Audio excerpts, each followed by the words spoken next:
말씀을 나누겠습니다. 요한복음 13장 12절에서 20절까지 말씀입니다. 함께 봉독하시죠. 저희 발을 씻기신 후에 옷을 입히시고 다시 앉아 저에게 이르시되 내가 너희에게 행한 것을 너희가 아느냐? 너희가 나를 선생이라 또는 주라 하니 너희 말이 옳도다. 내가 그러하다. 내가 주와 또는 선생이 되어 너희 발을 씻겼으니 너희도 서로 발을 씻기는 것이 옳으니라. 내가 너희에게 행한 것 같이 너희도 행하게 하려 하여 본을 보였노라. 내가 진실로 너희에게 이르노니 종이 상전보다 크지 못하고 보냄을 받은 자가 보낸 자보다 크지 못하니 너희가 이것을 알고 행하면 복이 있으리라. 내가 너희를 다 가리켜 말하는 것이 아니라 내가 나의 택한 자들이 누구인지 암이라. 그러나 내 떡을 먹는 자가 내게 발꿈치를 들었다 한 성경을 응하게 하려는 것이니라. 지금부터 이 일이 이루기 전에 미리 너희에게 이름은 일이 이룰 때에 내가 그인 줄 너희로 믿게 하려 함이로라. 내가 진실로 너희에게 이르노니 나의 보낸 자를 영접하는 자는 나를 영접하는 것이요 나를 영접하는 자는 나를 보내신 이를 영접하는 것이니라.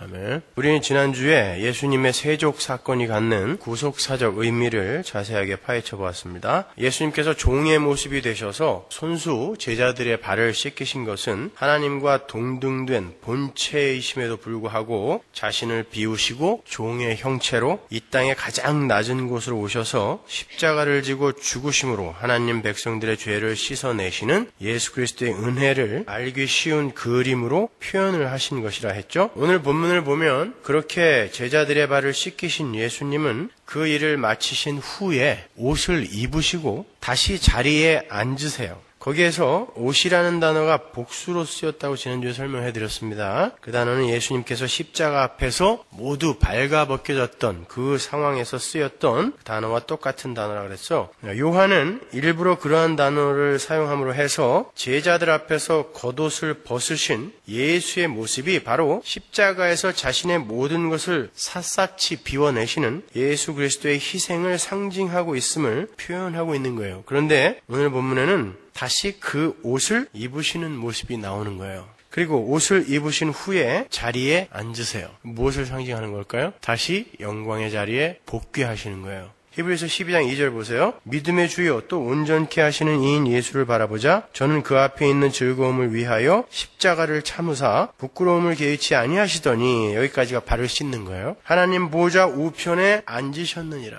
하나님이 앉히셨어요. 바로 이 모습이에요. 예수 그리스도의 부활과 하나님의 영광으로의 복귀가 오늘 본문의 그림으로 또 나오는 거예요. 이렇게 예수 그리스도의 종으로서의 삶은 결국 부활과 승귀와 보좌로의 복귀로 결론 지어지게 되는 거예요. 본문 12절은 바로 그 모습을 상징적으로 암시하고 있는 것입니다. 그래서 우리에게 소망이 있는 거예요. 예수 그리스도의 종으로서의 삶과 섬김의 삶이 이렇게 부활과 승귀와 영광의 보좌로의 복귀를 향한 삶이라는 것이 확실한 것처럼 우리의 삶도 역시 그렇게 결론 지어질 것이 확실하기 때문이라는 거죠. 제가 왜 미리 소망에 관한 이야기를 꺼내는가 하면 본문 14절 이하에 주님이 우리에게 주님과 똑같은 삶을 요구하시기 때문에 그래요. 본문 14절 보세요. 내가 주와 또는 선생이 되어 너희 발을 씻겼으니 너희도 서로 발을 씻기는 것이 옳으니라. 내가 너희에게 행한 것 같이 너희도 행하게 하려 하여 본을 보였노라. 내가 진실로 너희에게 이르노니 종이 상전보다 크지 못하고 보냄을 받은 자가 보낸 자보다 크지 못하니.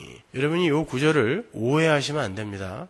왜 제가 여러분에게 오해하지 말라고 말씀하시는지는 지금부터 잘 들어보시면 아실 거예요. 주님께서 제자들에게 내가 너희들에게 보여준 것처럼 너희도 행하라 라고 말씀을 하세요. 그러니까 주님처럼 열심히 이웃의 발을 닦아주는 섬기는 삶을 살자. 거기에서만 머무실까봐 제가 오해하지 말라고 말씀드리는 거예요. 이 말씀은 문자 그대로 세족식을 행하라는 말은 물론 아니에요. 주님의 세족 사건은 단순히 발을 씻는 것에 그치는 것이 아니라 십자가를 상징하고 있는 거라 그랬죠. 그런데 주님은 제자들에게 주님이 행하신 그 일을 똑같이 요구하고 계신 거예요. 내가 본을 보였다라는 것은 너희도 이 본처럼 카피, 옷을 만들 때 패턴을 뜬다 그러죠. 그죠? 그 패턴이란 뜻이거든요. 이 본을 따라 그대로 행하라라고 요구하는 거예요. 그렇다면 주님의 제자로 부르심을 입은 우리 교회가 모두 그 일을 해야 된다는 말인데 왜 제자는 우리 교회를 지금 상징하고 있는 거니까? 지금 주님께서 우리 보고 당신이 지신 십자가를 지라고 하는 건가요? 발 씻는 게 십자가를 지는 거였으니까. 맞습니다. 마태복음 16장 24절 보세요. 이에 예수께서 제자들에게 이르시되 아무든지 나를 따라오려거든 자기를 부인하고 자기 십자가를 지고 나를 좇을 것이니라. 그렇죠? 주님은 분명 우리 제자들에게 당신을 쫓기 위해서는 십자가를 지고 쫓아와야 한다라고 말씀을 하세요. 큰일 났어요. 어떻게 지실 거예요, 그 십자가를? 그러면 이제 우리 성도들이 주님을 쫓아 지고 가야 할 십자가가 과연 무엇을 말하는 것인지 규명을 한번 해보도록 하겠습니다. 본문 16절을 보시면 우리가 져야 할 십자가가 무엇을 말하는 것인지에 관한 힌트가 나와요. 16절 보세요. 내가 진실로 진실로 너에게 이르노니 종이 상전보다 크지 못하고 보냄을 받은 자가 보낸 자보다 크지 못하니. 주님께서 제자들에게 너희도 내가 행한 것을 본받아 행하라 하시고는 종이 상전보다 크지 못하고 보냄을 받은 자가 보낸 자보다 크지 못하다라고 이야기하세요. 종이 상전보다 크지 못하다는 이 말씀은 본문 13절과 병행이 되는 말씀인데요. 13절 보세요. 너희가 나를 선생이라 또는 주라 하니 너희 말이 옳도다. 내가 그러하다. 내가 진짜 선생이고 내가 주다라고 말씀을 하세요. 갑자기 교만해진 것 같아요, 주님이. 왜 이런 말씀을 하시는지 여러분은 16절하고 연결을 시켜서 보셔야 되는 거란 말이에요. 여기서 쓰인 선생, 디다스칼로스나 주, 큐리오스는 둘 다 최고 권위를 가진 주인을 가리키는 말씀이에요. 그래서 큐리오스라는 단어는 히브리어 여호와를 헬라어로 번역을 할 때 쓰이기도 하는 단어죠. 주, 큐리오스. 그런데 그 단어가 사람에게 쓰일 때에는 하나님과 버금가는 최고의 권위를 가진 주인을 가리켜요. 그래서 남편에게도 이 큐리오스라는 단어를 쓰죠. 그러니까 여자들 남편을 어떻게 모셔야 되는지 여기서 잘 배우세요. 최고의 권위를 가진 주인. 주님은 당신을 향한 제자들의 그러한 평가가 옳다라고 말씀하세요. 그 말씀은 16절의 말씀을 하시기 위한 포석인 거예요. 이렇게 본문 16절의 상전은 예수님을 가리키는 것이고 아울러 종은 제자들을 가리키는 거예요. 그러니까 상전인 주께서 종의 모습으로 제자들의 발을 씻기신 그 모습을 제자들이 마다할 수 없다라는 거예요. 왜? 상전보다 종이 클 수 없기 때문에 내가 한 일은 너도 해야 된다 이런 뜻이에요. 다른 이야기가 아니라 상전이 했는데 종이 그런 일을 마다할 수 있겠느냐라는 거죠. 따라서 종들은 상전이신 주님이 본을 보이시고 시키신 발 씻김의 삶을 반드시 살아야 한다라는 말을 그렇게 표현하신 거예요. 종이 절대 상전보다 클 수 없고 보냄을 받은 자가 보낸 자보다 클 수 없다라고 이야기한 거야. 너희는 내가 시킨 일을 반드시 해야 된다 이런 뜻이에요. 근데 그 종들은 상전에 의해서 보냄을 받는 자라 그래요. 어디로 무엇을 하도록 보냄을 받는 자들일까요? 그 종들을 보내시면서 지금 너희들은 발 씻는 삶을 살아라. 나를 쫓아서 발 씻는 삶을 살아라 라고 이야기했단 말이에요. 그러면 이들이 그 발 씻는 삶을 가지고 어디로 가야 되는 거예요? 무엇을 하러? 그것을 규명을 해야 우리가 도대체 그 발 씻는 삶을 어디에다 사용하는지를 알 거 아니에요.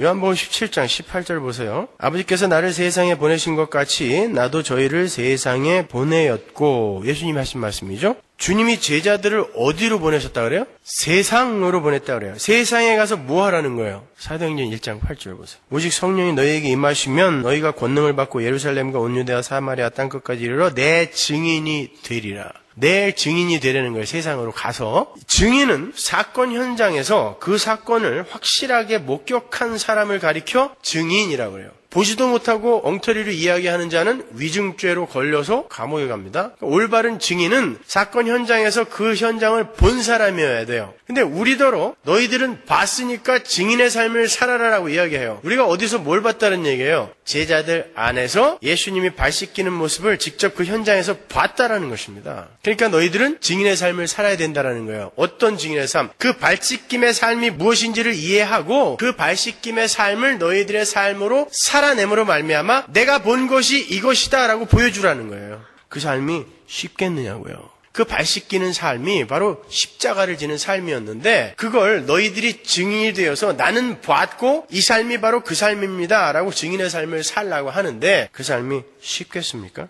그러면 그러한 십자가의 삶, 발 씻김의 삶에서 배태되는 열매는 무엇인지 한번 보자고요. 요한복음 20장 21절. 예수께서 또 가라사대 너희에게 평강이 있을지어다. 아버지께서 나를 보내신 것 같이 나도 너희를 보내노라. 이 말씀을 하시고 저희를 향하사 숨을 내쉬며 가라사대 성령을 받으라. 너희가 네 죄든지 사하면 사하여질 것이요 네 죄든지 그대로 두면 그대로 있으리라 하시니라. 이 말에 대해서는 제가 여러 번 설명해 드렸으니까 더 이상 설명 안 할게요. 제자들은 보내심을 받고 발을 씻기는 삶의 증인으로 살게 됨으로 말미암아 죄 사함, 즉 구원의 열매를 거두게 된다는 거예요. 그래서 오늘 본문에서도 그렇게 보내심을 받은 종들이 하는 일의 결과를 이렇게 기록합니다. 본문 20절 보세요. 내가 진실로 진실로 너희에게 이르노니 나의 보낸 자를 영접하는 자는 나를 영접하는 것이요 나를 영접하는 자는 나를 보내신 이를 영접하는 것이니라. 예수님께 보내심을 받고 발을 씻는 자의 삶을 사는 제자들을 영접하는 자들은 예수님과 하나님 아버지를 영접하게 되는 복을 받게 된다는 거예요. 그러니까 예수님에 의해 보내심을 받는, 발 씻기는 삶을 가지고 보내심을 받는 자들은 세상을 향해 가는 거고, 세상에 가서 하나님을, 예수를 영접하게 하는 일을 하는 거예요. 그 발 씻기는 삶을 가지고. 그러면 이제 발 씻기는 삶이 무엇인지 조금 선명해지죠? 그러나 여러분이 추측하는 그 이야기는 아니에요. 계속 보세요. 자, 여기까지 간단하게 정리를 해드릴게요. 주님의 제자들, 즉 성도들은 주님에 의해서 보내심을 받은 자로 살게 돼요. 그런데 그들이 보내지는 곳은 이 죄로 물든 세상이에요. 성도들이 이 세상에서 해야 할 일은 종이 되어서 다른 이들의 발을 씻는 일입니다. 종이 상전보다 낫지 않다라는 말씀은 상전이 산 삶을 종이 마다할 수 없다라는 말이라고 했어요. 따라서 다른 이들의 발을 씻는 일은 성도에게 필연적으로 나타나야 하는 일입니다. 그런데 그 성도의 발 씻음은 다름 아닌 십자가를 지는 삶이에요. 그러한 성도의 발 씻음의 삶이 바로 십자가를 이해한 증인의 삶이며 그 십자가의 삶을 통하여 복음이 전파되게 되는 거예요. 지금까지 설명해 드린 거예요. 여기까지 이해가 가시죠, 이제? 그러니까 창세전에 택함을 받은 하나님의 백성들이 하나님을 영접하고 하나님께로 돌아오게 되는 그 역사적 사건의 현장에 반드시 필요한 것이 먼저 돌아온 자들의 발 씻음의 삶이라는 거예요. 그렇다면 그 발 씻음의 삶이 구체적으로 어떻게 나타나게 되는 것인지 한번 보잔 말이에요. 먼저 그 삶이 과연 우리의 의지의 결단으로 비롯될 수 있는 것인지부터 한번 보잔 말이에요. 너희들은 나를 본받아 살아라, 나를 쫓아 살아라 라고 주님이 이야기했는데 정말 우리가 그런 삶을 우리의 의지와 우리의 결단을 발휘하여 살아낼 수 있는 것인지 한번 보잔 말이에요. 목자들이 가르치기를 우리도 주님의 삶을 본받아서 열심히 발을 씻어주는 삶을 살아야 한다라고 이야기한단 말이에요. 그런데 그게 우리의 열심으로 가능한 거냔 말이에요. 고린도후서 2장 14절 보세요. 항상 우리를 그리스도 안에서 이기게 하시고, 자, 동그라미 치세요. 거기다가 이기게 하시는 분은 누구? 예수님이에요. 우리가 이기는 게 아니에요. 우리로 말미암아 각처에서 그리스도를 아는 냄새를 나타내시는 하나님께 감사하노라. 자, 냄새를 나타내는 것도 하나님이에요. 냄새는 우리에게서 나게 되는데 그 냄새를 나타내게 하는 게 하나님이라고 그래요. 이게 헬라 원어로 봐야 명확한데 수동태예요, 전부 다. 15절. 우리는 구원 얻는 자들에게나 망하는 자들에게나 하나님 앞에서 그리스도의 향기니, 우리가 그리스도의 향기인데 그 앞에 전제된 게 뭐냐면 그 냄새, 향기는 하나님이 나게 만드는 거다라고 이야기한단 말이에요. 16절. 이 사람에게는 사망으로조차 사망에 이르는 냄새요, 저 사람에게는 생명으로조차 생명에 이르는 냄새라. 누가 이것을 감당하리요? 바로 성도가 그리스도의 냄새예요. 그리스도의 향기예요. 그런데 그 향기는 우리가, 발향체인 우리가 스스로 만들어내는 게 아니라 누가 우리 안에 존재론적으로 심어줘 버린 거예요. 그래서 향기가 날 수밖에 없게 만들어 버린 거예요. 그러면 그 향기가 뭐냔 말이에요. 여러분이 생각하기에 여러분은 성도가 맞습니까? 그러면 여러분의 삶 속에서 그리스도의 향기가 납니까? 어떤 식으로 나든가요? 쾌쾌한 시체 썩은 냄새로 나는 거 아니에요? 어떤 식으로 향기가 나요? 솔직히 가슴에 손을 얹고, 여러분이 여러분을 평가하지 말고 그럼 여러분 주위에 있는 사람들이 여러분을 어떻게 평가하시던가요? 야, 저 사람 삶 속에서는 정말 그리스도의 향기가 펄펄 나. 멀리 가지 마시고 여러분의 아내와 남편이 어떻게 평가하세요? 여러분을. 점점 자신이 없어지죠, 그죠? 내 안에서 진짜 그리스도의 향기가 나긴 나는 건가? 바울이 주님께 보내심을 받는 자들의 삶을 묘사하는데 형태적으로 설명을 하지 않고 추상적 묘사를 한다라는 것을 염두에 두시란 말이에요. 냄새는 모양과 다른 거예요. 겉으로 나타나는 모양과 냄새는 다른 것입니다. 모양은 형태적인 것으로 눈에 보이는 것이지만 냄새는 눈에 보이지 않지만 확실하게 인식이 되는 거예요. 사도 바울이 성도의 삶을 묘사하면서 모양이 아닌 추상적 개념을 선택한 것은 그리스도의 증인의 삶은 겉으로 드러나는 모양이 다가 아니다라는 것을 지금 암시하는 거예요. 이 고린도서의 말씀대로 분명 성도의 삶을 통해서 사망에 속해 있는 자들이 사망에 이르게 되고 생명에 속한 자들은 생명에 이르게 돼요. 그 그리스도의 향기로 말미암아. 그러나 그 향기는 성도의 삶 속에서 겉으로 나타나는 도덕적 윤리적인 형태로서의 그 모양이 아닌 그 존재 속에서 뿜어나오는 그 존재 자체의 냄새라는 거예요. 냄새는 그 발향체가 스스로 만들어낼 수 있는 게 아니라 그 존재 자체가 애초부터 함의하고 있는 거예요. 그 존재가 존재로서 존재하게 될 때에 그가 이미 갖고 있는 어떤 것을 냄새, 향기라고 하는 거예요. 장미꽃에서 개나리 냄새가 날 수 없고 시궁창에서 샤넬 넘버 5 냄새가 날 수 없는 거예요. 어떤 냄새인지 저는 맡아보진 않았어요. 유명하니까 그냥 한번 써본 거예요.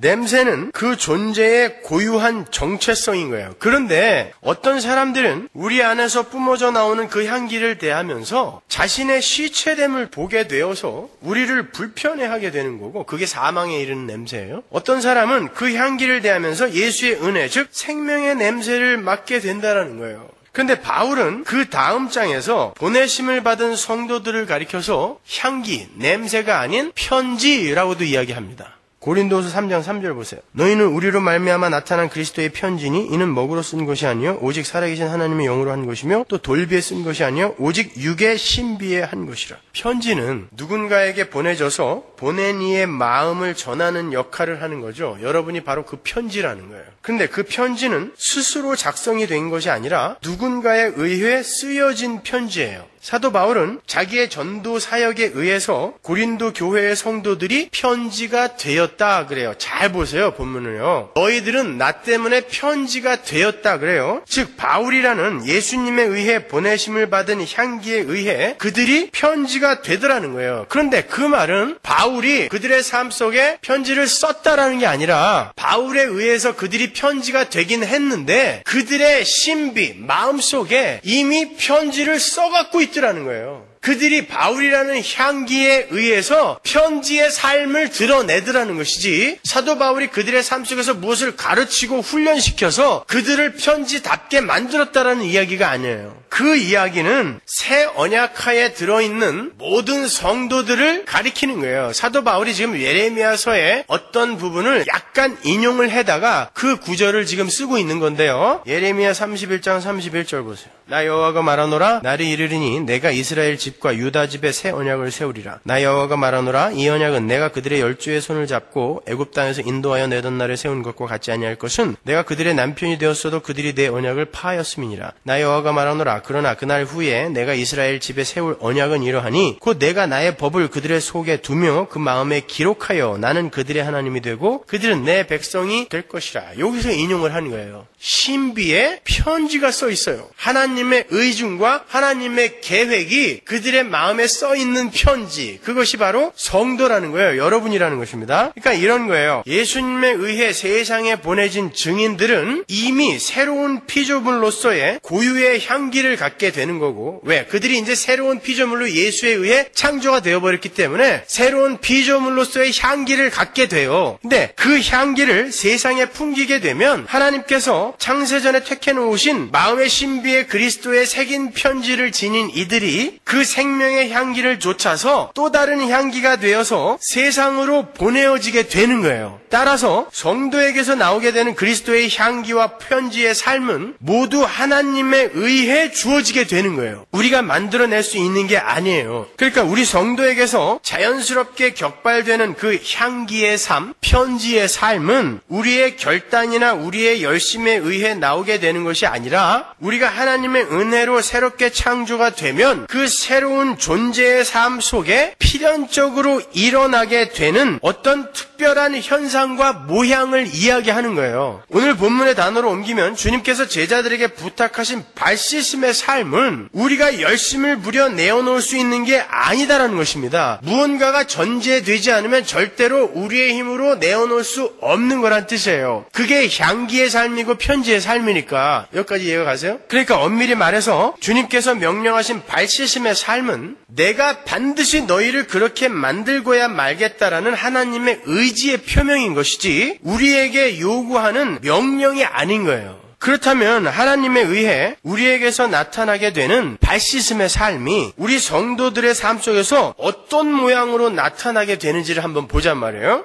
자기의 것을 손해보면서 다른 이들을 섬기는 모습으로 나타날까요? 이게 여러분이 추측하는 바잖아요. 두 번째로 도저히 용서할 수 없는 자를 이를 악물고 용서해버리는 그런 모습으로 나타날까요? 1년에 수차례씩 오지에 단기 선교 가는 모습으로 나타날까요? 주일 아침이나 토요일 아침이면 빵을 한 보따리 싸들고 저 사우스 센트럴 길에 가서 홈리스들한테 빵 나눠주는 모습으로 나타날까요? 물론 그런 모습으로 나타날 수 있어요. 그러나 그런 모습은 발 씻음의 삶 속에서 나타날 수도 있고 안 나타날 수도 있는 모양이에요. 지금 여러분이 막연히 발 씻음의 삶, 그리스도의 향기로서의 삶, 편지로서의 삶은 이런 것일 거야 라고 추측한 그 내용이 진짜로 여러분의 삶 속에서 진심에서 우러나오는 삶으로 나타나고 있나요? 아주 가끔. 그러면 여러분은 지금 예수님의 말씀을 조차 사는 사람들이 아닌 거잖아요. 만약에 그 삶을 가리키는 거라면. 주님은 지금 그러한 도덕적이고 윤리적인 삶을, 착한 삶을 내놓으라고 이야기하시는 게 아니에요. 그게 발 씻음의 삶이 아닌 것입니다. 그렇다면 모든 그리스도인들의 삶 속에서 반드시 풍겨져야 하는 발 씻음의 삶의 향기는 무엇일까요? 다시 한번 빌립보서 2장으로 가겠습니다. 이제 외우죠. 거의. 6절 보세요. 그는 근본 하나님의 본체시나 하나님과 동등됨을 취할 것으로 여기지 아니하시고 오히려 자기를 비워 종의 형체를 가져 사람들과 같이 되었고 사람의 모양으로 나타나셨으며 자기를 낮추시고 죽기까지 복종하셨으니 곧 십자가의 죽으심이라. 이게 지금 우리가 지난주 본문으로 공부한 예수님의 발 씻는 삶의 모양이에요. 하나님이셨는데 종으로 내려오셔서 본체가 되셔서 몰프해. 그건 substance까지 똑같은 거라고 그랬죠. 사람이 되셔서 종이 되셔서 내려오셔가지고 하나님의 말에 죽기까지 복종한 그것이 발 씻음의 삶이에요. 마찬가지로 우리 성도들에게 요구되는 삶도 바로 그 삶인 거예요. 보세요. 예수님이 하나님이심에도 불구하고 이 땅에 내려오셔서 하나님의 말씀에 순종하시겠다고 종의 삶을 사셨어요. 여러분, 여러분이 예수님 만나기 전까지 여러분의 하나님이 누구셨죠? 나였잖아요, 나.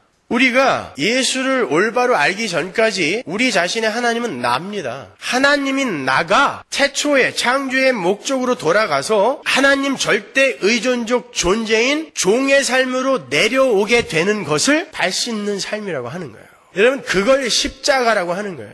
왼수 같은 남편이 십자가가 아니에요. 왼수 같은 아내, 자식들이 십자가가 아니라니까요. 그건 짐이에요, 짐. 그러나 그 짐은 주님이 자기에게 오면은 가볍게 만들어준다 그랬잖아요. 십자가는 예수의 십자가 하나밖에 없어요. 그 십자가를 내가 지는 거예요. 근데 내가 그 십자가를 온전히 질 능력이 없기 때문에 예수가 지신 그 십자가의 공로를 의지하여 그것을 내 거로 만들어서 내가 그 십자가의 은혜로 말미암아 그 십자가가 하나님의 철장이 되어서 나를 그렇게 하나님의 자리에서 내려와 하나님께 절대 순종하고 의뢰하는 종으로 만들어내는 데 쓰이게 되는 것입니다. 그 전체의 삶이 바로 발 씻음의 삶인 거예요. 여러분은 하나님의 백성이기 때문에 반드시 그 자리로 내려가야 돼요. 그래서 그 향기가 안 나오면 안 돼요. 여러분이 하나님의 백성으로서 하나님의 종으로서 이제 여러분이 하나님의 자리에서 내려와서 하나님께 순종하게 되는 자기 부인의 그 삶을 사는 그 과정이 여러분의 삶 속에서 안 나타나면 안 돼요. 그래서 그걸 바로 성경이 향기라고 하는 거고 편지라고 하는 것이고 그것을 발 씻김의 삶이라고 하는 거예요. 그런데 그 삶을 보고 세상이 어떻게 저런 삶을 살면서 예수를 믿는다고 할 수 있어? 예수 믿는 결과가 고작 저거야? 그래서 난 예수를 안 믿어. 이게 사망의 향기고 어떻게 저러한 삶을 살면서 나는 저 삶이 내 삶 속에서 나타나면 금방 그 다음날이라도 목을 매달 텐데 저에게 있는 믿음이라는 게 도대체 뭐길래 저는 저 상황에서 저렇게 살고 있는가? 나도 그 믿음을 갖고 싶다라고 돌아오는 게 생명의 향기예요. 똑같은 모습이 향기로 주어지는데 어떤 이는 나는 그래서 안 가라고 이야기하고 어떤 이는 야 그럼에도 불구하고 너를 그렇게 꼭 붙들고 있는 믿음이 도대체 뭐야? 그 정체가 뭐야? 하고 생명으로 쫓아오게 되는 것입니다. 그게 향기인 거예요. 여러분이 도덕적으로 윤리적으로 아무리 겉만 번드르르하게 행해도 그런 모습 보고 사람들이 예수 안 믿습니다. 왜? 그거보다 더 착하게 사는 불교인들이 너무 많거든요. 그거보다 더 위대하게 사는 힌두교인들이 너무 많거든요. 그거보다 더 선하게 사는 이슬람교인들이 너무 많아요. 그건 발 씻는 삶이 아닙니다. 여러분이 발 씻는 삶을 살게 될 때 열매로 맺혀질 수는 있는 것이지만 그 자체가 발 씻는 삶이 아닌 거예요. 그래서 여러분의 삶 속에 그러한 여러분 자신이 부인되는 발 씻음의 삶이 나타날 때 당황하지 마시란 말이에요. 그건 반드시 우리의 삶 속에서 나타나야 되는 것이니까요.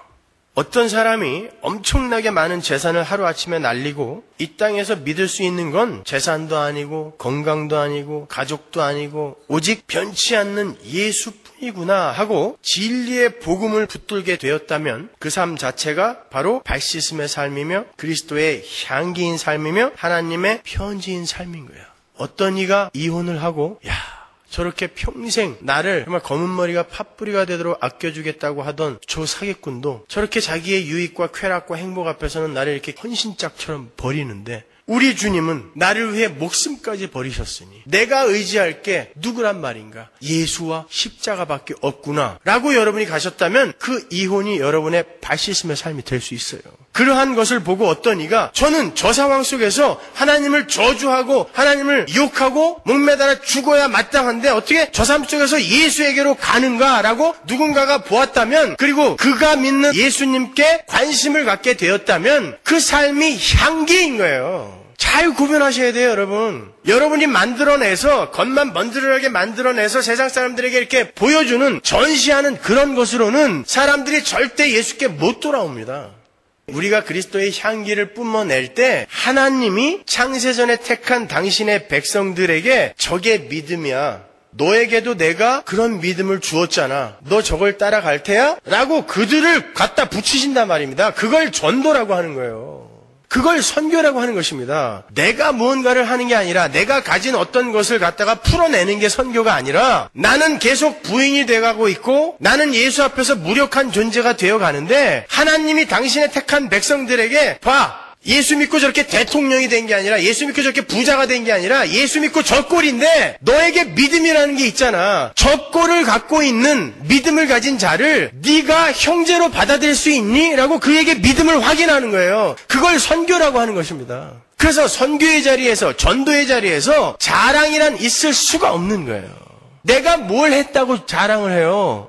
근데 무슨 전도왕들이 그렇게 많아요. 그건 자기가 했다는 거예요. 기술도 가르쳐줘요. 푹푹 찔러보라 그러고 뭐. 여러분 그건 전도가 아닙니다. 내가 하는 거예요. 그거는. 성경이 말하는 전도는 향기와 편지와 발 씻음의 삶에 의해 비롯되는 전도와 선교는 내가 하나님 앞에서 부인이 되어져가는 과정 속에서 하나님이 하시는 거예요. 그래서 전도를 미련한 것이라고 하는 거예요. 전도의 미련한 방법이라고 그러잖아요. 아니 내가 누군가에게 학문으로 정리를 해서 가르칠 수 있는 거라면 그게 왜 미련한 거예요? 현명한 거지. 그 사람들이 가르치는 게 다 뭐예요? 전도를 하려면 좀 현명하게 해라. 그거 가르치는 거잖아요. 근데 성경은 전도는 미련한 거라고 한단 말입니다. 도대체 이 방법으로는 안 될 것 같은데 거기에서 하나님이 일을 하시니까 된다가 전도라니까요. 내가 나를 주장하지 않고 내 주인의 종의 자리에서 그 주인이 시키는 것을 수긍하고 수용하며 겸허히 인정하는 것, 그것이 바로 예수의 발 씻음의 삶이었으며 우리 성도의 발 씻음의 삶이어야 되는 거예요. 그리고 거기에서 그리스도의 향기가 전해지는 거예요. 세상으로. 그러니까 예수님께서 성도에게 명령하신 발 씻음의 삶을 한마디로 정리하면 뭐다? 자기 부인. 자기 부인인 거예요. 그러니까 어디 딴 데 가서 자꾸 누구 발 닦아주려고 하지 말고 집안에서 먼저 발을 씻으세요. 생업의 현장에서 먼저 발을 씻으세요. 내가 나 이외의 다른 이들, 그들의 주인이 되려고 하지 말고 내가 하나님의 뜻을 조차 종으로 사는 자로서의 삶을 거기서 한번 살아보세요. 그게 발 씻는 삶이에요. 그렇지 않고 아무리 여러분이 연극하고 쇼를 하고 눈물을 흘리면서 발 껍데기가 벗겨질 때까지 아무리 발을 닦아준다 할지라도 그 시간만 잠깐 지나면 그 사람에게서의 그 감동은 금방 사라져요. 저도 40년 가까이 신앙생활 하면서 발을 한 3번 누구에게인가 맡겨본 적이 있어요. 교회에서. 한 번은 크게 정말 통곡하면서 울었어요. 너무 감사해서. 그런데 지금 그분들이 제 마음속에서 고마운 대상으로 남아있지는 않아요. 그냥 그걸로 끝이에요. 그렇지만 저의 인생 속에서 그렇게 자기가 부인되어져 가는 모습으로 저러한 삶 속에서도 끝까지 하나님을 향한 기대와 소망을 놓지 않는 바로 저희의 신앙이 아닌가라고 저에게 보여줬던, 진짜로 제 발을 씻겨주었던 그들은 제 마음속에 큰 은인으로 남아있죠. 꽝 박혀있어요. 지금도요. 여러분이 바로 그러한 존재가 되셔야 되는 거예요. 다른 이들에게.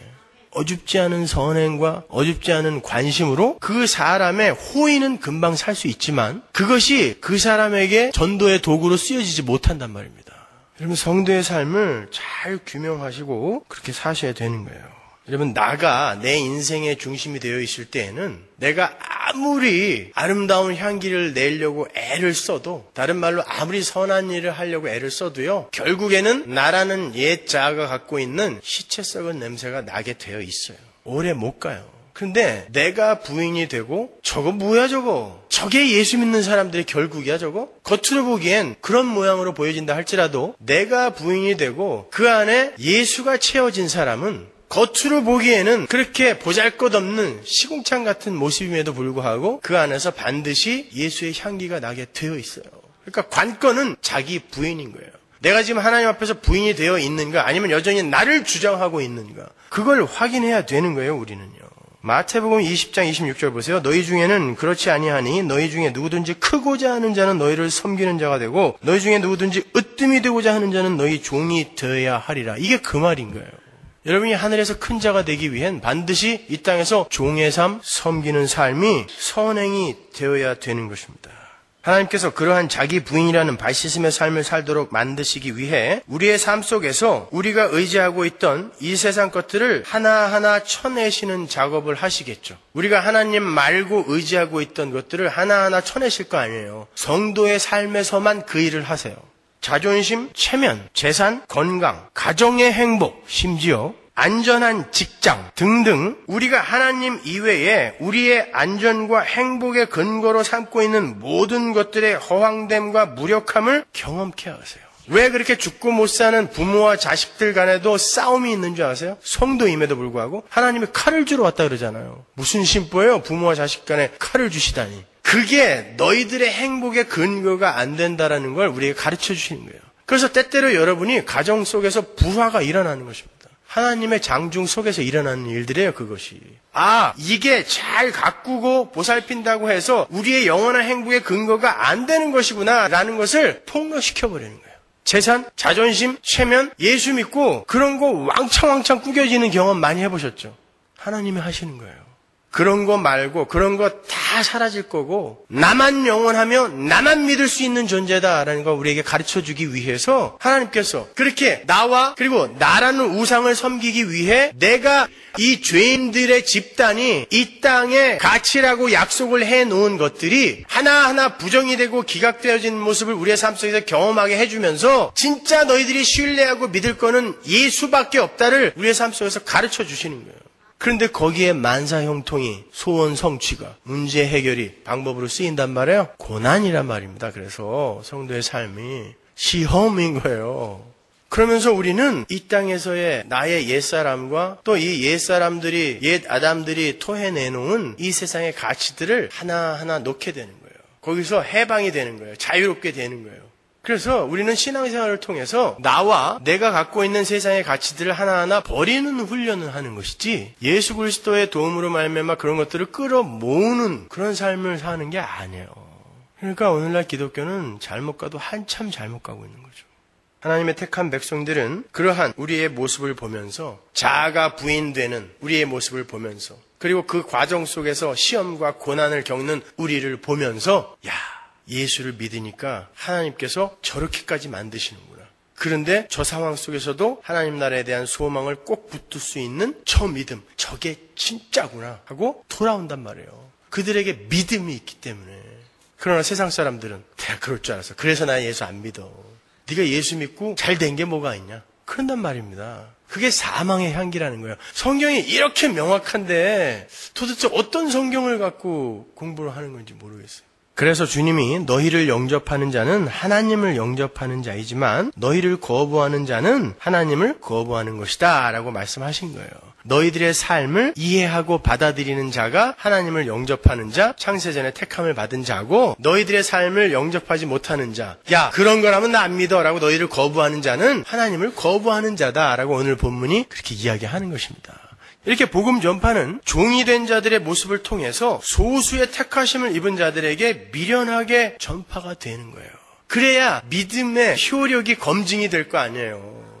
그냥 개나 소나 다 믿을 수 있는 그러한 모습을 딱 보여주면서 너희들 예수 믿으면 이렇게 대통령도 되고 부자도 되고 재벌도 된다고 하는데 믿을래? 그러면 다 믿지. 누가 안 믿어요? 근데 진짜 믿음, 효력 있는 믿음을 갖고 있는 자들은 도저히 믿을 수 없는 그걸 바라보면서 그래 나 믿어 하고 온단 말입니다. 그게 믿음의 능력인 거예요. 근데 아무나 다 믿을 수 있게끔 그렇게 해갖고 야 예수 믿으면 이렇게 돼 그러니까 와. 그러면 그거는 그가 한 일 아니에요. 근데 고지론이 뭐며 청부론이 뭡니까 도대체? 예수의 일을 하기 위해서는 내가 부자가 돼야 된다고요? 하나님의 일을 돕기 위해서는 내가 고지 꼭대기에 올라가야 된다고요? 그래야 사람들이 야 예수 믿으면 저렇게 되는구나 하고 예수께 나온다고요? 그러면 그들이 믿는 예수는 뭐겠어요? 내가 원하면 언제든지 나를 고지 꼭대기에 올려줘야 하는 그 예수를 믿는 거 아닙니까? 그게 만번이란 말입니다. 우상. 그러면 그 사람은 지금 복음을 전한다고 하면서 우상을 전파하고 있는 거랑 똑같은 거예요. 근데 고지론에 광분한단 말이에요. 청부론에 광분한단 말이에요. 그들이 아무리 유명한 목사라도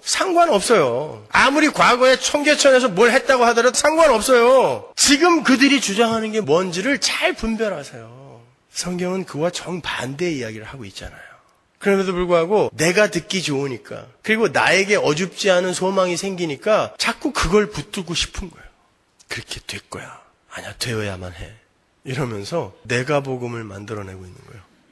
그래서 주님이 본문 17절에서 너희가 이것을 알고 행하면 복이 있다라고 말씀하신 후에 이 중에서 한 사람은 그 발 씻음의 삶을 살 수 없다라고 말씀하신 거예요. 왜냐하면 발 씻음의 삶은 하나님으로부터 믿음을 선물 받은 사람에게만 가치 있는 것으로 보일 뿐만이 아니라 그만이 직접 그 삶을 살아낼 수 있기 때문에 그래요. 만일 발 씻음의 삶이 도덕적이며 윤리적인 모양으로서의 착한 삶이라면 유다도 복받은 사람에 들어가야 돼요. 예수님이 여기서 유다는 아니다라고 이야기하잖아요.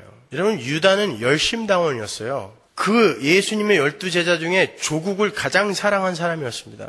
모든 걸 다 내려놓고 조국의 독립을 위해 목숨 걸고 싸우던 사람이 가룟 유다입니다. 예수님을 쫓은 것도 이가 메시아라면 이를 도와서 내가 우리 조국의 독립을 이루리라. 예수님이 12제자 파송할 때 같이 나가서 구제도 하고 선교사역도 하고 귀신도 쫓아내주고 병도 고쳐주면서 착한 일 많이 한 사람입니다. 근데 주님이 가룟 유다는 아니다 그러잖아요.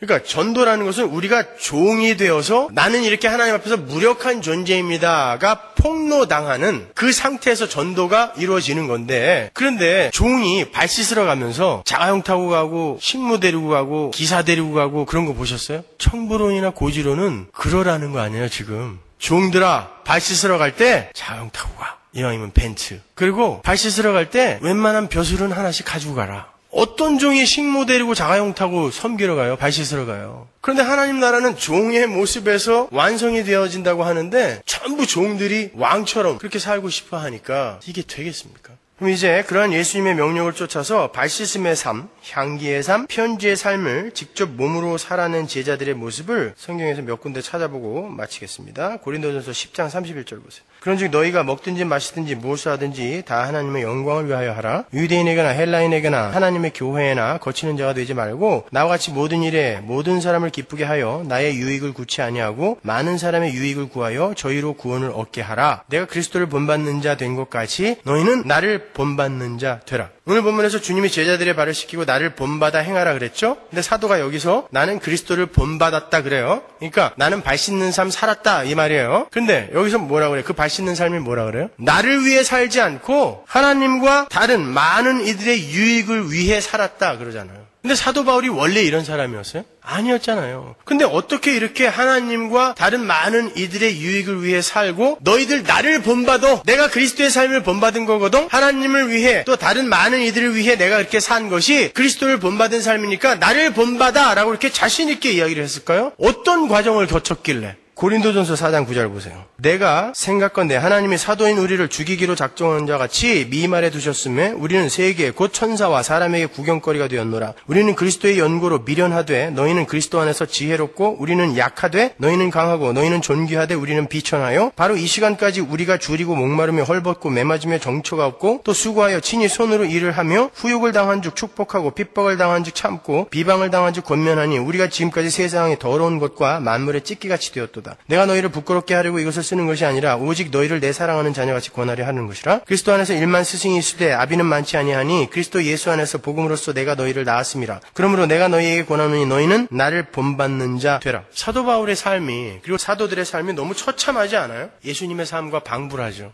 어떤 때는 하나님이 정말 나를 죽이려고 그러시나 이런 생각이 들 정도로 힘들었다라는 거예요. 어떨 때는 내가 세상에 더러운 것, 쓰레기란 뜻이에요. 이거는 이 세상에서 쓰레기 취급을 받더라는 거예요. 그리고 만물의 찌꺼기처럼 설거지하다가 그 개수대에 남은 그 찌꺼기들, 그것들처럼 세상이 나를 그렇게 대접하더라는 것입니다. 근데 하나님이 그렇게 놔두더라는 거예요. 세상에 구경거리를 만들고 하나님이 나를 진짜 죽이려고 그러나 왜 이러셔? 너무 힘들어. 이런 상황에 놔두시고 쓰레기처럼 취급받게 하시고 만물의 찌꺼기처럼 취급받게 하시더라는 거예요. 왜? 네가 여태까지 의지하던 네 지식, 지혜, 네 명예, 네가 무슨 사내들인 공회원이라고? 그리고 네가 힐렐과 샤마임의 두 학파를 집대성한 가말리알의 수제자라고? 지금까지 네가 의지하던 게 그거냐? 다 내려놔라 라고 이야기하면서 그가 하나님 이외에 의지하고 있던 것들을 전부 벗겨내버리시는 거예요. 사도 바울의 삶 속에서, 사도 바울뿐만 아니라 모든 사도의 삶 속에서. 그래서 사도가 이러는 거예요. 우리 사도가 하나님에 의해 마치 하나님이 우리를 죽이려고 하는 것과 같은 그런 대접을 받았다. 이 세상의 쓰레기처럼 취급을 받았다. 만물의 찌꺼기처럼 취급을 받았다. 근데 그러면서 뭐라 그래? 맨 마지막에 너희는 나를 본받아라 그래요. 이거 본받고 싶으세요? 여러분 쓰레기 되고 싶으세요? 저 LA의 쓰레기. 여러분 이게 하나님이 우리에게 허락하시는 삶이에요. 왜? 바로 이러한 자기 부인의 과정을 통과하여 내가 하나님의 자리에서 내려와서 나라는 하나님을 기각하고 진짜 하나님과 그 하나님이 사랑하라고 하신 다른 이웃의 유익을 위해 살게, 종의 삶을, 발씻는 삶을 살게 만들기 위해, 그 삶을 완성시키기 위해 우리의 삶 속에서 이렇게 우리가 하나님 이외의 힘으로 간직하고 있던 것들을 헐어내버리신단 말입니다. 그러니까 그러한 과정 속에서 질병이 걸릴 수도 있고 사업이 망할 수도 있고 이혼을 할 수도 있고 여러 가지 일들을 겪을 수가 있어요. 그러니까 그런 일을 겪는 사람들을 보고 여러분이 야 도대체 하나님 앞에 무슨 죄를 졌길래 저 사람들 저렇게 벌을 받나? 이따위로 얘기하시면 안 된단 말입니다. 그러니까 오히려 그런 상처받은 사람들이 교회를 못 오는 거예요. 자기들은 더하면서 말이죠. 그런 지역적인 사회법적으로 윤리적으로 그냥 세상에 이건 죄야 라고 규정해 놓은 그런 것, 이건 비도덕적인 거야 규정해 놓은 그런 거 어긴 사람들을 어떻게 해서든지 끌어내려서 나는 괜찮은 사람이라는 걸 증명해보고 싶어서 그냥 물어뜯는 바람에 그렇게 연약하고 상처받은 이들이 예배당에 못 앉아있는 것입니다. 예수는 죄인을 위해 오신 거예요. 우리는 예수 앞에서 그렇게 폭로가 돼야 되는 거예요. 오히려. 근데 뭘 그렇게 잘났다고 그 사람들을 향해 손가락질하는 거예요. 우리가 성경을 알면 얼마나 알며 우리가 하나님의 자녀답게 살았으면 얼마나 살았다고 그런 사람들의 잘못을 그렇게 손가락질하면서 그들의 자존심을 긁습니까? 성도의 삶은 오히려 그 삶이 맞아요. 그렇게 하나님 앞에서 나의 죄됨이 폭로가 되고 그러면서 그가 부인이 되면서 그 안에 있는 예수가 드러나게 되는, 그가 약할 때 예수의 강함이 드러나게 되는 그 삶을 오히려 그가 지금 잘 살고 있는 것일지 모릅니다. 그러니까 우리가 함부로 판단하시면 안 되는 거예요. 여러분 그런 어렵고 힘든 삶이 여러분의 삶 속에 닥친다 할지라도 힘을 잃지 말라고 예수님이 오늘 본문에다가 자기가 발 씻고 난 다음에 다시 옷을 주워 입고 자리에 앉는 모습을 그려놓으신 거예요. 내가 너희도 나와 함께 하늘에 이렇게 앉힐 거야. 그러니까 지금 이 세상에서의 삶이 너희들의 삶 속에서 조금 이해 못하는 삶으로 나타나고 그렇게 좀 연약한 모습으로 나타난다고 하더라도 힘내라. 에베소서에 나오죠. 우리가 하나님 보좌 옆에 앉아있대요. 이미 과거 완료. 요한계시록 3장에 나오죠. 우리가 하나님의 보좌 옆에 앉아있어요. 끝까지 이기는 자는 내가 내 보좌 옆에 앉힌다 그러지 않습니까? 근데 바울은 우리가 이미 앉아있대. 그 말은 무슨 말이에요? 내가 너희들 끝까지 이기게 만들고야 말 거야 라고 이야기하시는 거예요. 그 하나님이 우리의 삶을 이기는 삶이 이렇게 고단하게 나타나는 것일 뿐이에요. 네, 그게 공황으로 나타나고 불경기로도 나타나고 나타나는 거예요. 공황이 왜 일어납니까, 여러분? 경기가 너무 좋으면 그 다음에 반드시 공황이 오게 돼 있어요. 1930년에 미국의 대공황이 일어났을 때에도 그 전에 경기가 너무 좋았기 때문에 이 인간들이 경기가 좋으니까 잉여의 자금을 투자를 해버리는 거예요. 돈은 돌아야 되는데 한 군데 묶어버리면 그때부터 문제가 생기는 거예요. 골마 터지는 것입니다. 그러니까 이 힘의 원리를 조차 내가 어떻게 해서든지 불로소득을 더 많이 얻어보겠다라는 그 인간의 죄성들이 이 불경기를 가져온 거예요. 누가 가져온 거예요? 우리가 가져온 것입니다. 누구를 원망해요? 조지 부시를 원망해요? 내가 만드는 것입니다. 일하는 자는 먹지도 말라고 그랬는데 왜 우리가 불로소득을, 성도라는 사람들이 불로소득을 원해요? 하나님이 보내고자 하는 곳에 돈이 안 가 있기 때문에 지금 이 세상이 이렇게 어려운 거예요. 하루에도 굶어 죽는 사람들이 수십만 명씩 생기는 것이고 제대로 된 식수를 못 먹어서 치명적인 질병에 시달리는 자들이 8억 명이 넘어요. 여러분 그건 다 우리의 이 힘의 원리를 쫓아가는 이 세상 죄인들이 만들어 놓은 거예요. 우리가 만들어 놓은 것입니다. 이렇게 불경기가 오고 공황이 오고 팍스 TV에 보니까 이제 미국의 계엄령이 떨어질지도 모른다라고 그러는데 그런 일이 생기는 건 교회 보고 회개하라 그러는 거예요. 하나님이. 다른 이들에게 하나님은 관심 없어요. 교회야 너희들이 회개해라 라고 이야기하는 거예요. 그래서 하나님이 뺏어가는 거예요. 1,000억 원대에 달하던 주식의 가치가 어느 날 갑자기 200억밖에 안 돼. 야 종이 쪽지 그거 믿고 있었니? 봐 네가 아무것도 하지 않았는데 어느 날 아침에 800억 원이라는 가치가 없어져. 근데 그걸 믿을 거야? 그걸 의지할 거야? 물어보시는 것입니다. 그래 그나마 지금은 200억 원이라도 남았지. 어느 날 마지막 때가 되어서 하나님이 그거 싹 없는 걸로 해버리면 어떡할 거니? 너희들 뭘 믿고 살 거니? 그 성도는 이런 불경기 속에서도 배워야 되는 거예요. 야 앞으로 1, 2년간 어떻게 살지가 아니라 오히려 내가 은혜 속에 잠길 수 있는 계기로 삼는 거, 기회로 삼는 거예요. 그렇지 않고 성도가 세상 사람들과 똑같이 불경기 때는 그냥 여전히 죽는 신용하고 이거 어떡하나. 조금 먹을 거 많이 생기면 그냥 좋아가지고 금방 세세거리고. 그러면 뭐예요 그러면 그 사람들은. 그 예수 믿는 거예요 그게? 아니 믿음이 발휘하는 능력이 도대체 뭐냐고요. 지금 한국에서는 대척점의 대중문화 콘텐츠가 동시에 인기를 얻고 있는 아주 이례적인 현상이 발생하고 있어요. 꽃보다 남자라는 드라마 아십니까? 저는 못 봤어요. 정병준은 봤나 봐요.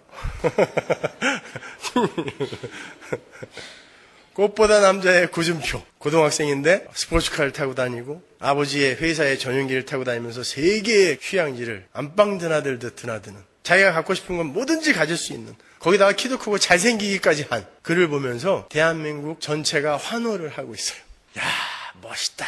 저게 바로 내가 꿈꾸던 삶인데 대리만족하는 거죠. 그런데 영화계에서는 원앙소리라는 경북에 사는 어떤 늙은 최원균 할아버지라는 초월로의 삶, 그리고 40살 먹은 소의 삶, 그것을 다큐멘터리로 그려놓은 그 원앙소리가 벌써 독립영화인데도 불구하고 디지털 영화인데 300만 가까이 관객이 들었어요. 이거는 전무후무한 이야기예요.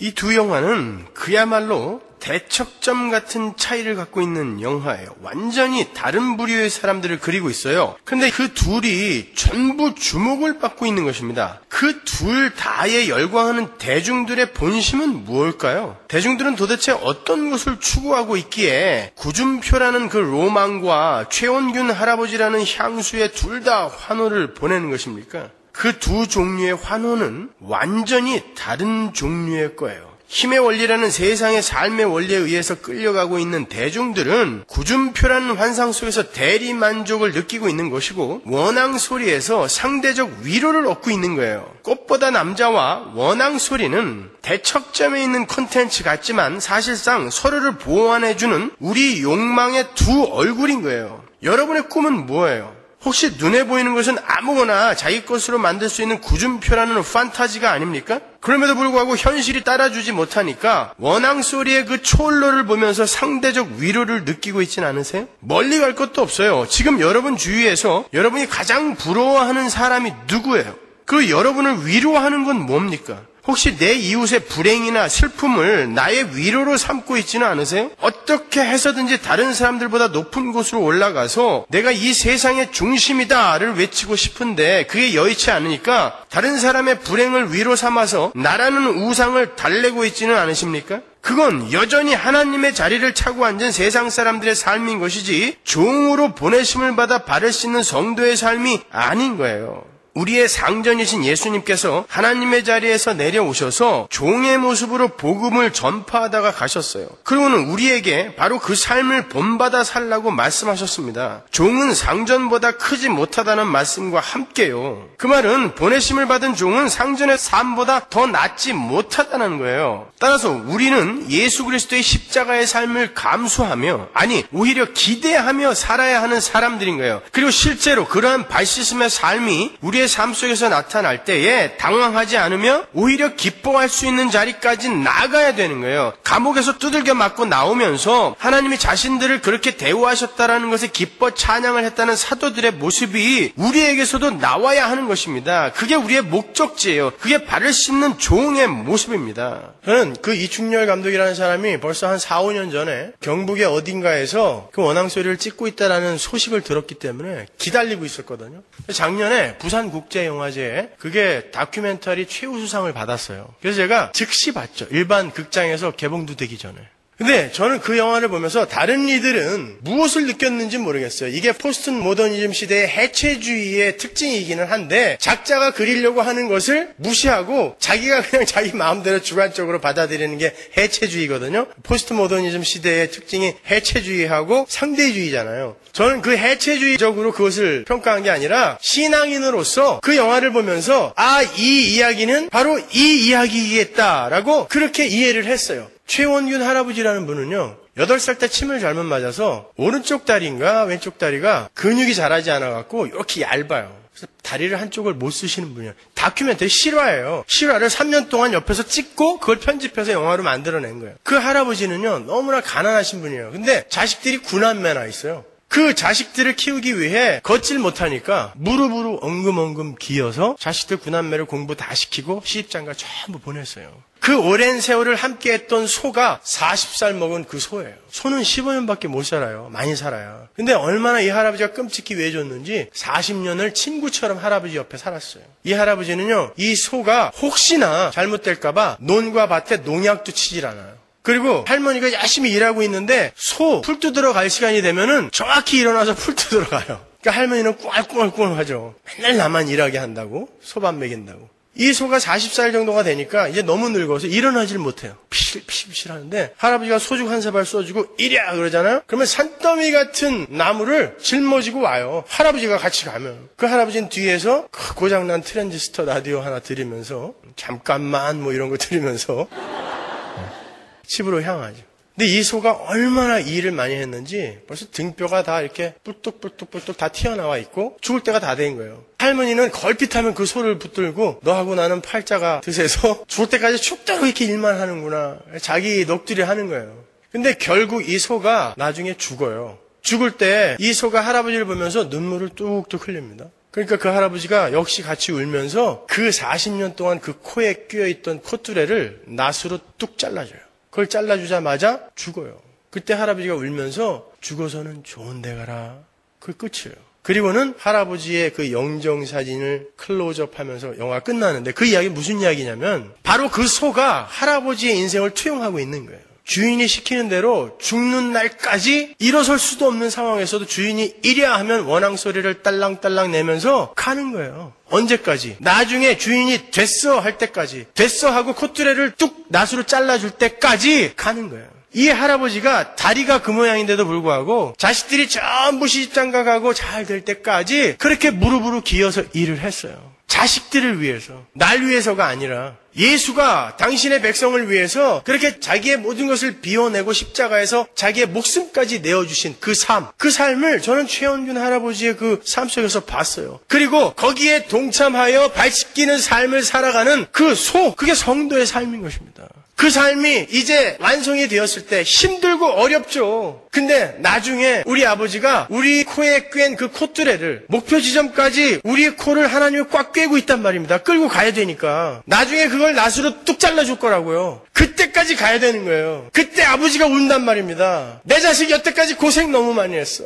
내가 네 옆에 있었잖아. 내가 알아. 40년간 내가 네 옆에 있었잖아. 내가 알아. 고생 많이 했어. 좋은 데 가야 돼. 라고 콧뚜레를 뚝 잘라준단 말이에요. 우리 아버지가 바로 우리의 마지막 그 순간에 그렇게 우리를 부둥켜 안고 우실 거예요. 아니 지금도 내 새끼들 얼마나 힘들어. 그렇지만 가야 길이니까 같이 가자 하고 울면서 우리를 끌고 가실 거라고요. 여러분의 인생이 얼마나 힘드세요. 그 힘든 인생을 우리 아버지가 같이 가고 있단 말입니다. 내가 이 콧줄에 끌어줄 때까지 참아라! 그게 우리의 인생인 거예요. 발 씻기는 삶인 거예요. 우리의 삶에 그 삶이 나타날 때 당황하지 마세요. 오히려 감사하십시오. 하나님 내가 뭔데 나를 이렇게 끌고 가시냐고 감사하시란 말이에요. 우리는 하나님의 종의 삶을 살아야 되는 자들이에요. 발을 씻기는 삶을 살아야 돼요. 향기의 삶을 살아야 된단 말입니다. 편지의 삶을 살아야 돼요. 그 삶이 우리의 노력과 열심으로 잘 되지 않기 때문에 우리의 삶 속에 하나님의 아주 깊은 간섭이 이렇게 나타나고 있는 것일 뿐이에요. 그러니까 잘 이기세요. 견디세요. 그리고 아버지가 이기게 해 주실 것입니다. 기도하겠습니다.